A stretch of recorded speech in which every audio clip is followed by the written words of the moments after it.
ulit sa ating YouTube channel. So, update naman tayo today. Ginawa natin kanina is nag-CHB layering tayo rito para sa dalawang partition natin. So, ito yung room 2 natin, ito yung room 3 natin. Ayan. So, bali guys, ito na. Okay na. So, ito mga master. Then, dito sa taas, dito naman, nagporma ka na sinaporman dito. Ayan. So, pinorma na nila itong taas. Then, diretso buhos na tayo. So, okay tayo. So ito mga master, bali binuhusan natin yung biga. Ito, ayan. So hanggang dito.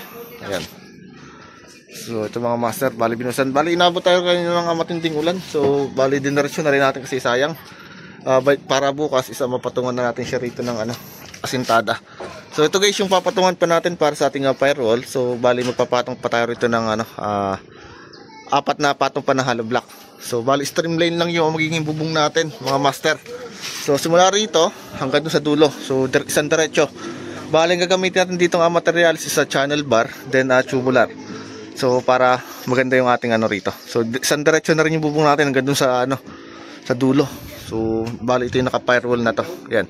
So asintahan na lang natin. So and then sasabay na rin natin yung patong ng bakal dito. Okay, so yun lang muna.